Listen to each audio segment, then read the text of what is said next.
police officer spotted this little guy standing on a busy street corner in a huge city crying. Of course, he tried to help the boy, asked him his address, and Scotty didn't know. And the officer asked him his phone number, and he just said through his tears, "I can't remember." The officer was running out of options.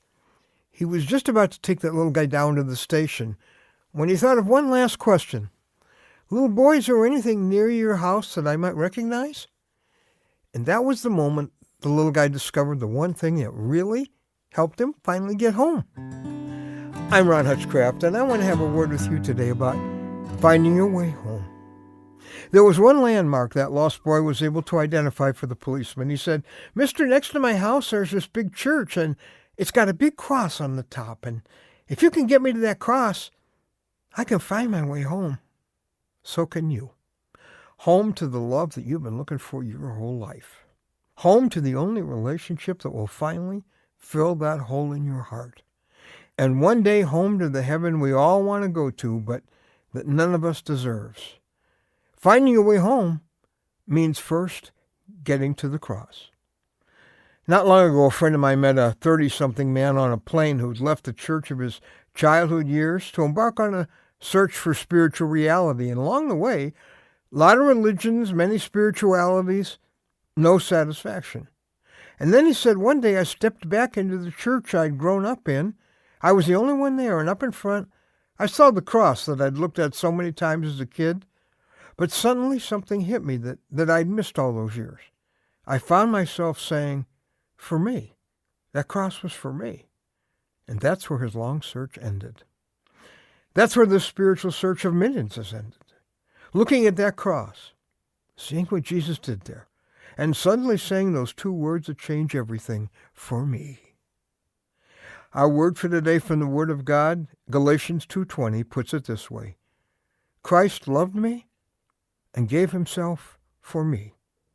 For many people in recent times, Mel Gibson's portrayal of Jesus' death in his movie The Passion of the Christ revealed the enormity of the suffering and sacrifice that Jesus went through.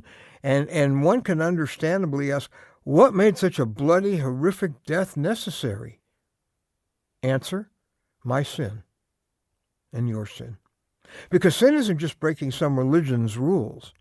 No. It's declaring ourselves God of our own life.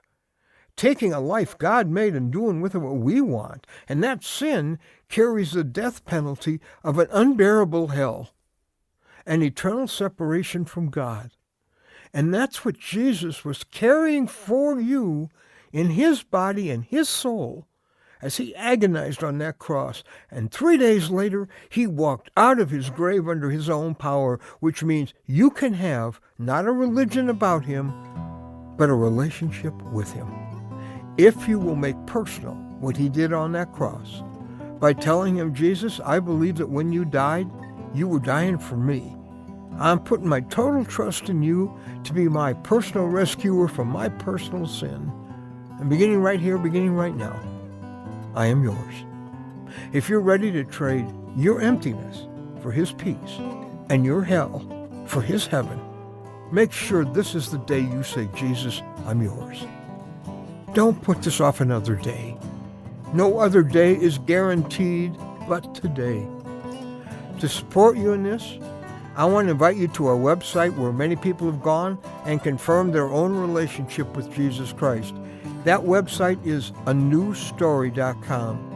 Go there as soon as you can, anewstory.com. The search of a lifetime ends at the foot of an old rugged cross. And if you can get to the cross, my friend, you can finally find your way home.